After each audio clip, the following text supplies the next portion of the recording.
Okay people, this you're gonna love. Look what I just scored. A Jenny. Finally got myself one. Been wanting one for a while. Yes. Very, very interesting. I'll show you why I got it. You're gonna love it because it's just about fucking brand new. The only reason I've got it is because actually, wait, I'll drag it inside and show you. So, it's in here. First of all I'll show you is this. This wasn't the reason I actually got it. This is the fuel tap and it's snapped off and left half of it in the tank. I should be able to reuse this. There's the seal.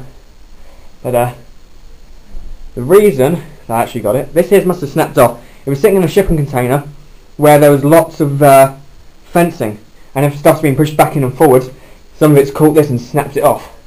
That's no real problem. I should be able to reuse this because it's still got a fair amount of useful threads, but I have to get the old stuff out. Secondly, nobody at work is really inclined to know much about these engines or anything, so they tried to start it, wouldn't have it. That's the engine on it. It's got aluminium oxide all over it, but it's actually a brand new. This is a brand new generator, and I've got it for free because they just didn't use it. It's technically a brand new generator. I've had it running because I know what's wrong with it. But we go to the other side. Grab a torch just in case. Oh wait, I don't know where my torch is. Could be in my bedroom. Oh, here it is. Right. Look under here. We have a low oil cut-off switch. So if there's no oil in it, it won't work. They didn't know that.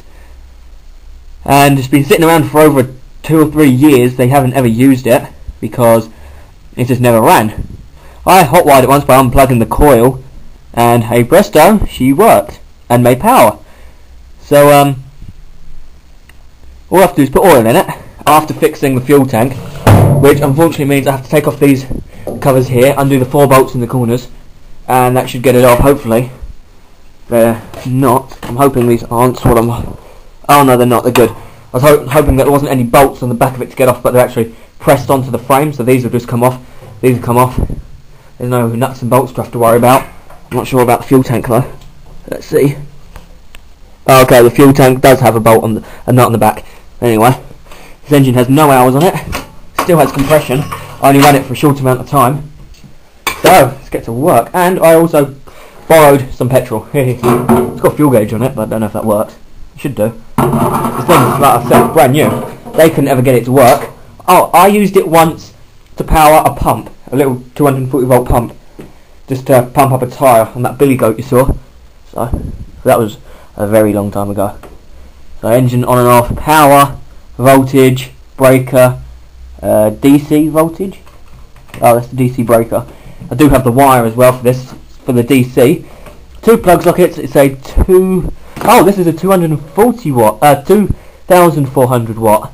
I was looking at one of these online, trying to find out how much they actually are, and I won't say how much it was, but the most expensive one in there was a 2 kilowatt. They don't sell a 2.4 no more, but this is a 2.4, so it's actually worth more than what I thought it was. Brilliant. I'm not sure if I want to sell it yet. I might keep it around. We've had power cuts before, like during the day, all day, and I really cannot live without electricity. It's actually quite bad. But anyway, we'll get that off now. Brilliant. Okay, so I've got all of the screws out. Now some of you may have noticed there is a knife here. Now, while I'm trying to get the screw out, I'll just briefly explain something. Amazon have been very, very naughty. I should not have been able to pick up a fucking knife on Amazon with no security checks or nothing. Wait a minute. They sold me that. Are they fucking crazy? Now I know I'm not going to do anything stupid, but some people will. So that is very, very bad of them. That'll be going in my room and staying in a very, very safe place. So anyway, I've got these off, got the screws out, bolts out, nuts and bolts. I hold the fuel tank on. I've got one of them on the floor, so hopefully I can find that later. What I'm going to do now, the tank should just be free. Very big tank, I don't know what litre this is. I think it's like 15. Doesn't say. Oh, fuel tank capacity, yes, 15 litres, okay. Christ, that was a good guess. How the fuck did you get it out? Then rotate it, go up, down, left, right. Let's put the camera down and find out. And go in this corner here. For the rest of the crap. Come on. Huh. Oh, I see. There's an end plate here. It's, two 10mm. We'll get that off and it slides out the end. Okay, maybe I should have spotted that, but oh well. Quickly whip them out. Like. Sorry about the lack of videos recently. I'm very lazy, to be honest. I have been making videos actually. Just when I sit on my computer, I can't be bothered to edit them. And I seem to delete a lot of camera footage. But I don't like it when I'm watching it on my computer, so I tend to delete it. So, anyway. Fuel tank is going to go climb in a second. Ta-da! Gives you nice access to the top of the engine though. Got the fuel tank. Now we've got to find out how the fuck to get a little what's-it out of it. Luckily though, any petrol which wasn't there, there's some yellowy gunge at the bottom which was in the tank. Which was, I'm guessing, because we have had petrol in this. I think it had some coating in it to stop the inside of it from rusting. When we put the petrol in it, that's taken it away, and then when it leaks out, it's now on the outside of the tank. Now I've got to find a way of getting that out. I don't have an easy out or anything like that, so I'm planning on jamming a screwdriver in it and trying to turn it. It doesn't look like it wants to turn either. Might try and use a flathead. Activate. Oh, nice. We go out, we go in. Don't know. Can be drilled. Not a clue. That's going to be a problem, that is. I think what I'm going to do, I'm going to come back in a little while, and I'm going to have it miraculously out. Yeah, that's what's going to happen. It's going to come out just like bloody magic. Okay, I fixed the fuel button. It's a little wet, so it's not quite fixed properly, but I'm just going to give it a test run. Put oil in it, turn the engine on. I'll turn the breaker off for the moment. Wiring is put back to the way it should be, and I've spilt petrol everywhere, so I'm going to open the door just in case. It's going to make a weird chuffing sound if it does work, because I know the last time it was running, it's the exhaust blows straight onto the bent exhaust heat guard. But I've put my finger in the exhaust and pull it out again. It's a tiny bit of carbon, but nothing much. So I can't remember which way is choke, and there's no directions to tell you.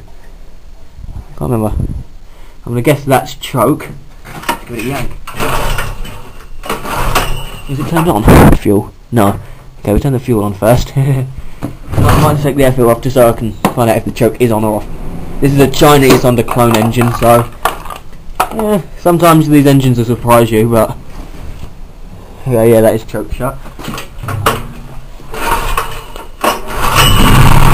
There we go. Working.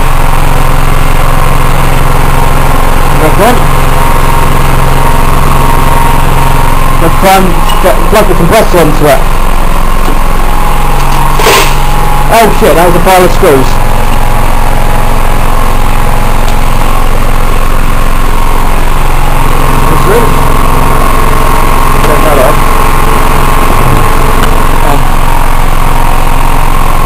Oh, hang on. Again, turn off, on and back.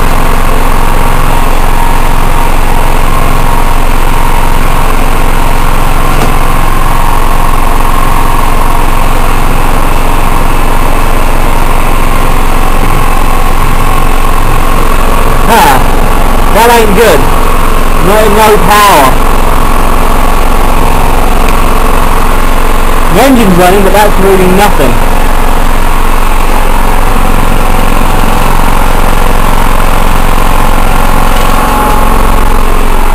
Nice and quiet, though. Get it away.